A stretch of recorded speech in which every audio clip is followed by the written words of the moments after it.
So, nothing left to do but turn the engine over, gearheads. Welcome to another Lugnutz.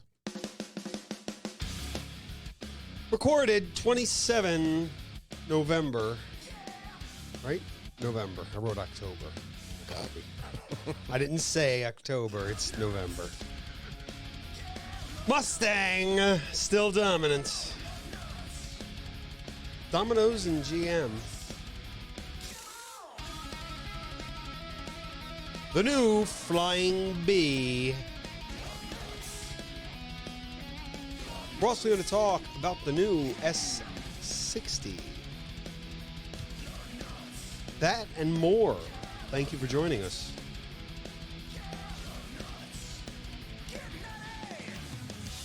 Play on Mustang and drive on Lugnutz. Right on over here to PJandWH.com and Facebook.com/Lugnutz podcast. That's where we're going to find every single Lugnutz and Triforce podcast for your viewing pleasure, as well as the pleasure of viewing this first story.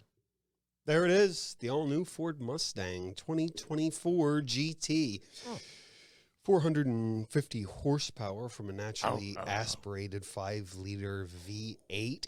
The 4th generation Coyote power plant. And there's going to be a 6-speed manual option. Say it slow. A 6-speed manual option. Oh, yeah. They have it's nice looking all over. It is, but fantastic. 6-speed manual and all those specs you said. Ooh, how could you not want this car? There was some sort of transmission thing that people were unhappy with. They're doing away with. They might be doing away with that. Okay. With the proper trim line. Let's look at the backside. It's all about the backside and the trim line. Obviously, you got your that's where they Maroni got the 6-speed manual. Yeah, the Maroni. 5-liter. That's 5.0. fantastic. Ooh. Not a bad backside. That's right up there in the MacMan's favorite back ends. I got to tell you, it's nice, sleek, stylish, exactly iconic, like you want the back end of this car to be. It's just Great look all over. How can you keep changing this? It's a nice shade of and blue. Still keep it traditional and looking new every year? I mean, the engineers, the designers of the car really have a big challenge of not changing it too much because then people hate it. Well, and depreciation. Yeah. There's just so many factors of like, that guy probably has high anxiety, I'd imagine. Well, it's good to be Ford unless Ford recalls SUV's Escape Bronco Sport in the United States. Potential crack in the vehicle's fuel line could cause fires to break out under the hood, according to Ford and the National Highway Traffic Safety Administration. You know, I don't want to blame all these recalls on 2020, but I feel like there was a lot of shoddy workmanship back then. Ford's been struggling in many ways. A lot. So the fuel injector can crack and then cause fire under the hood, and not in a comical way. Especially if you're in the car. I don't think that would be especially very when fun. you're looking at normal injectors. Normal injectors with cars, they are direct injected, so it's like cylinder, injector. Like, they're right there. So if you get a crack in that shit, it's next to everything that is important. So that's a big no-no. That's a very important part, and I don't want any of my car catching fire. I mean, as a general rule, I think that's a good thing. You know, just no fires. You know, Chevy Bolt told us that was a no-no. I think we should stick with that. Okay. Well, we can stick with this next story because Domino's has picked Chevy to be their delivery car and car for executives. I got to tell you, I mean, it's not like Domino's Pizza is going anywhere. It's very convenient. I worked for him for a time. I mean, put these people in EV cars And, I mean, there's a big footprint that's going to be put down. They ordered 800 vehicles to go across the remaining Domino's locations that survived They're not doing too well. COVID. 259-mile range. I'm surprised to pretty hear Domino's ain't doing too well. Surviving is some of not a them- good word. I'm dramatizing. Okay. They had to close some store. Everyone had to close some Oh, yeah, I mean, stores. Yeah. But clearly, they're going to do even better with a Bolt. If they don't Depends on where they get their yeah. And well, what I think about the Chevy Bolt is shut your hole. oh, that is Chevy's stance. If anything goes wrong, you're to shut your hole. Because they had a problem with fires. So No way. fire sale. I guess that's not going to be on the banner for their next marketing campaign, huh? Probably not. I'd But imagine no. you might be interested in this next marketing campaign. Mm-hmm. We're talking about Alpha. Stellantis, the parent company, is rolling out a new Alpha Torndale. It will be sold only as a plug-in hybrid. Okay. I mean, there's a model. There's a market for that, for the fine. plug-in hybrid, any kind of hybrid, you know. The Dodge is the same thing, but they offer an engine. Oh, so like a real car. Yeah, a real car. Oh. So you're not just So putting if a you- car the out Dodge for a Hornet. select market. You're Yeah. putting a car out So for they were a wide going to put a 2-liter engine in it, Okay. but you can find that in the Dodge Hornet, which is basically the same thing, if that's what you fancy. It's like an engineer going, man, that's a nice engine. Or You know what? I'm going to put you in that. And you could have an get Alpha. that. You know, it makes sense. I owned a Dodge. And you know what? It all just wraps up to it being a Peugeot 408. Yeah, basically. It's basically everything nowadays. It's one of our highest viewed episodes so far in recent history. The last podcast is it's basically a Peugeot 408. And yeah, This is, I can't remember the name of their SUV, but that's what this is, the Dodge Hornet. The Or Dodge the Peugeot 408. Alpha, what are they calling it? Torndale? Yeah. The Alpha Torndale. They were originally going to offer 2 engine types, but they would like to cut carbon emissions by 40%. So that's a no, Alpha's that 40%. Ooh. Well, they're going to 272 horsepower plug-in hybrid that has 180 horsepower, 1.3 liter inline 4 powering the front wheels, and 121 horsepower electric motor powering that back end. That's a nice back end power, giggity. It was going to be a 2 liter, but no. Nah, You can find that 2 liter in the Dodge Hornet. You're not good enough for that. You want that? You buy the Hornet. Same thing, different body, Different badges. different engine. In fact, I think the Dodge Hornet is on sale now. Maybe? I mean, Black Friday deals, man. Sure, it might be. Check a Depending on Dodge when you watch this. Alpha Peugeot dealer. Of course, if you listen to the podcast, you'll hear it first. And you'll hear this next story. There it is. The brand new Prius. It looks like all the other Priuses, just with like a more squinty, judgmental front. You know, I like it more. It's I less- do. it's It less- does. I like a judgmental The other one, Prius. I think I Like the mostly title. hated it. I hated the shape. Yeah, it was an ugly shape. The shape was associated with the pretentiousness of the people that first bought them and had to tell you a lot about it. Yes, it's like they were vegan. It's like the old Rogan Yeah. bit to where they were holding their breath like, a vegan. Oh, come on. Prius. Oh, I'm so sorry. But as a I think I'm gonna Toyota walk technician, I found the first couple generation Priuses very disappointing because their brakes lasted 30,000 miles. You changed brakes more frequently than you changed tires because of the regenerative braking. Well, They didn't tell you that. They told you all about the fuel efficiency. They were learning about this. It'll be available with They got better a brakes now. larger. They will be available with a larger 2-liter engine, 57 miles to the gallon, 4-wheel drive and front-wheel drive and all-wheel drive versions, 0 to 60, 7.3. New engine is now the most efficient hybrid engine sold in the United States. The previous most efficient engine was the Hyundai Ion Blue Hybrid that was no longer made. It also got 57 miles to the gallon.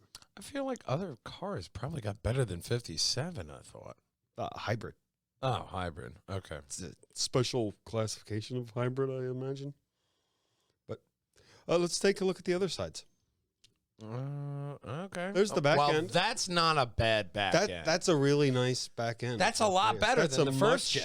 Oh, yeah, that's a So much better. better improvement. It's a much nicer looking car. Especially from this angle, it totally sells it. I now understand the nursery rhyme of the ugly duckling turning into the swan. Because that's not a bad looking fucking Prius, man. That good. It's not a bad looking Prius. It looks nice. It's pretty good. The back end, it's got a nice profile. Yeah.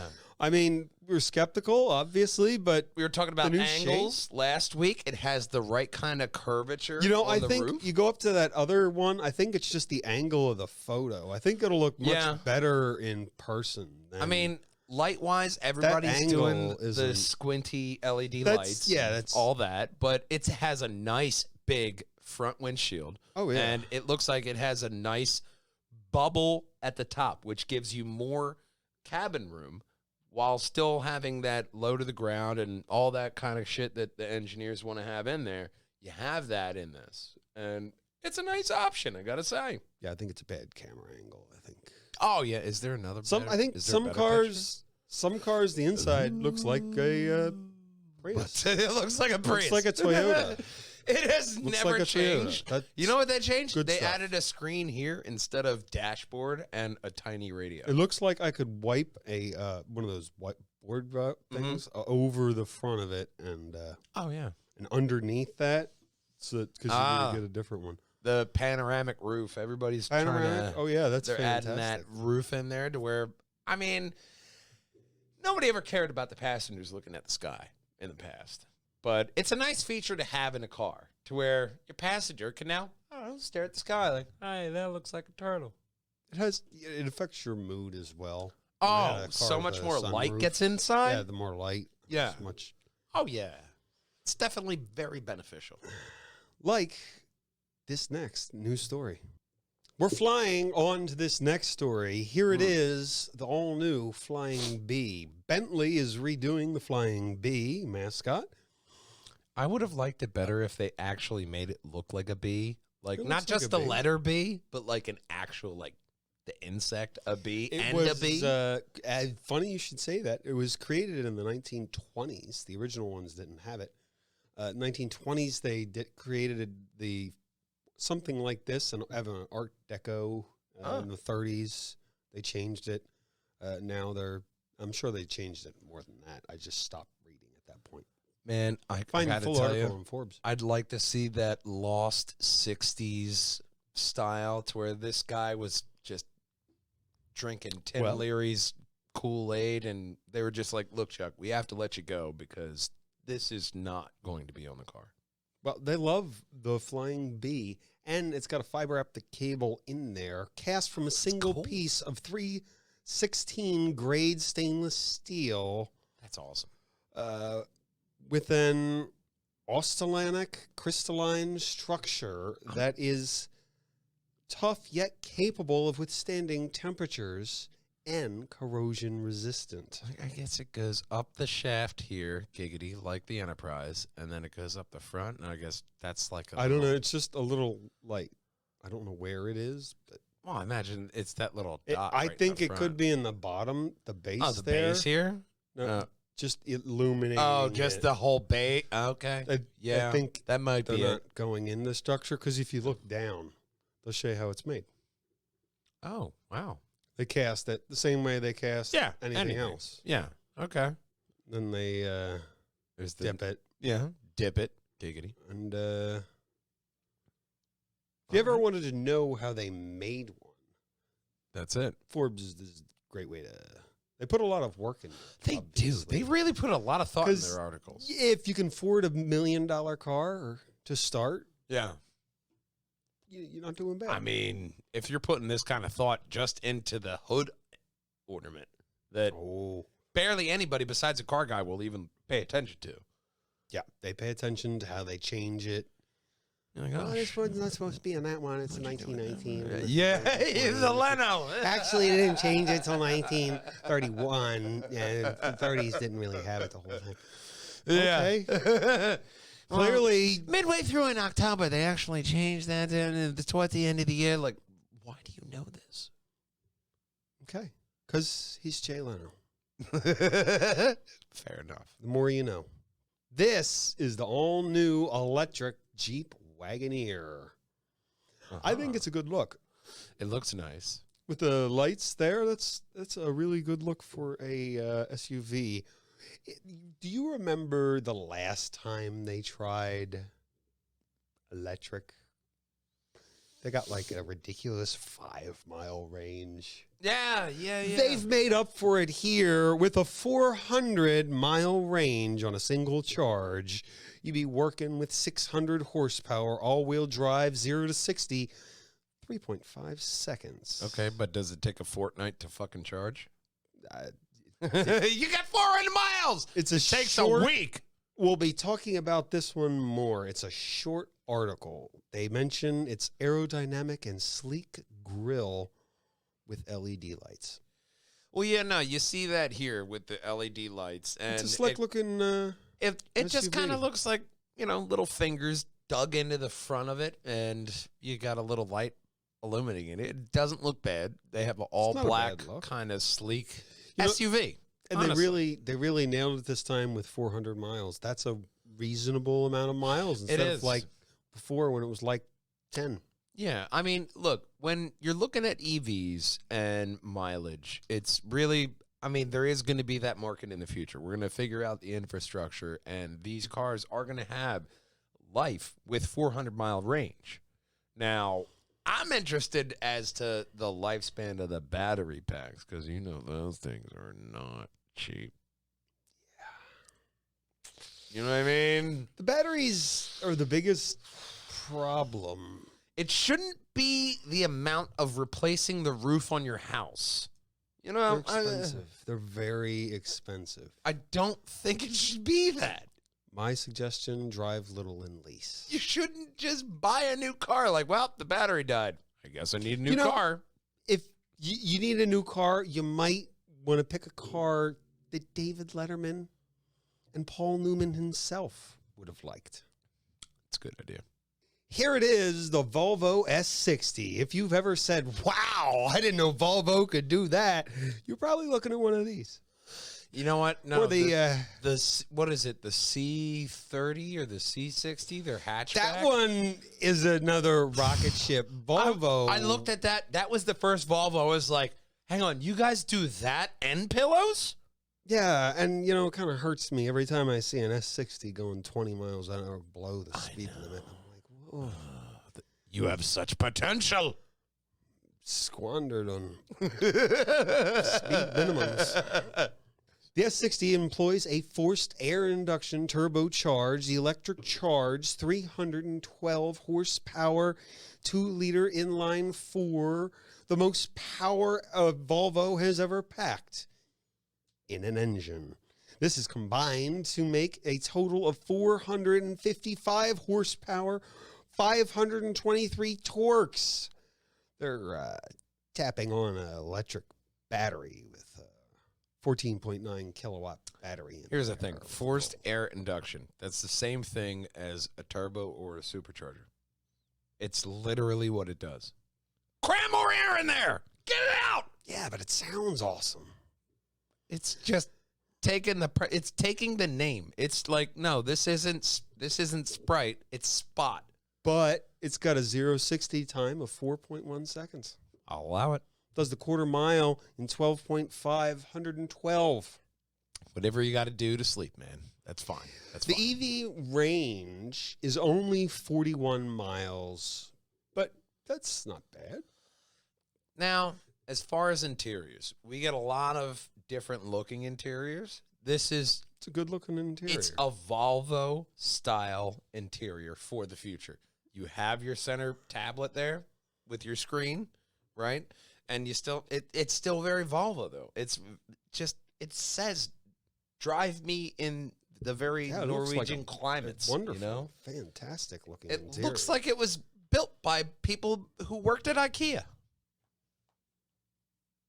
Okay. Well, they probably don't work at the same place. No. They're just related. But it's a nice interior nonetheless. EPA 41-mile range, but they car and driver got 34 at 70. So, And a clear shifter? Who doesn't want a flip button on their shifter? So is it a flip button? I don't know what that is. It just a clear shifter? I may be fantasizing, but it looks like a flip button. Where you flip it up and go. I don't think it's your Men in Black. Like, remember the red button? You know what? It could be the push the red button. Flip it up and control the thing on the screen with the thumb. It could just be a clear shifter. It could be a clear shifter as well. I do like your red button theory of just like boop, boop, and then like the James Bond missiles pop out of the side.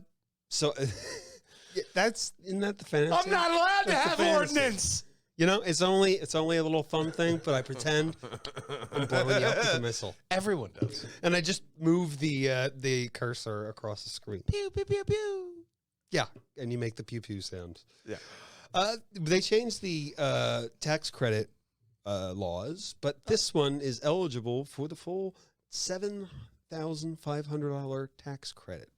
Okay. Electric vehicle tax credit.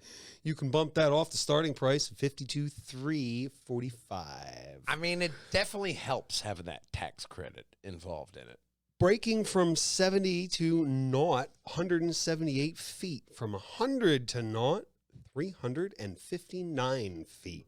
When we started this podcast, we were making fun of electric vehicles. And now that's true. It's just, these are here. In our defense, if it's funny, I'll make fun of anything.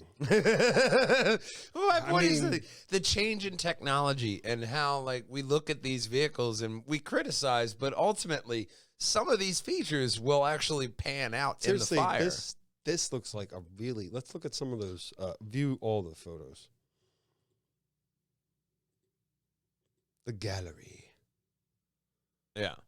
It's not bad. I like it in white. I don't mind the white. It looks nice. I think they have the kind of an Acura front grille because they have that wide grille there. I think they only offer grayscale.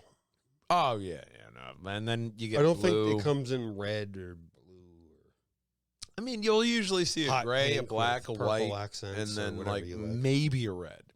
But It's Volvo is not really risky like not that. a bad side view. Nice profiled car.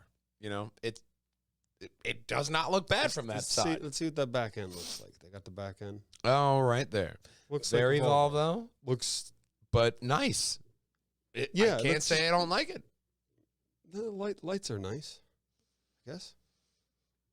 Properly, placed and everything. It just the car flows properly. It's like a white guy named Greg. Sure. And if that guy would like to check out the Lugnutz podcast, he could go to Facebook.Lugnutz podcast. Facebook.com/Lugnutz podcast. Or you can hop on over to PJANDWH.com where you're going to find all of our great content as well as all of our announcements and triumphs and tribulations and all of our social medias. So we always end off because it can't go on forever, and it does not matter if you drive an Opel or a Citroen, because nothing rolls without Lugnutz. Because it's all just a Peugeot 408. In other news, Volkswagen is totally overhauling their infotainment system. It's apparently crap. Like It that is. ugly ID, whatever it is. That's your replacement for the Golf? Try again. They essentially had a Virtual Boy as their HUD and all entertainment system for a while. They didn't have infotainment systems when I had a Volkswagen. Had a radio. That's it. And it was red. No, it had a CD player. Killer sound system. We'll see you next week, gang. Drive on. Drive on Lugnutz. Here we gather again for the automotive news that never ends. One thing that does Oh, no, it does end. very It sharply. One thing that I did see was that Daniel Ricciardo, Daniel Ricciardo signed on to be the third driver for Red Bull. That's great. I mean, he was in the back of the pack last season, so I mean, He is a good driver. He just didn't fit with that team. So and the car. So car Red Bull, just a great didn't team. work. I think he's been with Red Bull. Well, going even still, I think he's been with Red Bull. the team before. they have with Red Bull with him. I think that's how you sure up your bets. A lot like shoring up that subscribe button right there, right below. That's where you're gonna like and comment. Above my head, the very best purge hangers and wall hangers video for you. Above Big Brother's head, it's gonna be every single Lugnutz podcast in a playlist. And until we meet again, we end off the same way, which is none other than our main man Connor saying, Drive on Lugnutz. we'll see you next week, gang. Bye-bye. Drive on Lugnutz.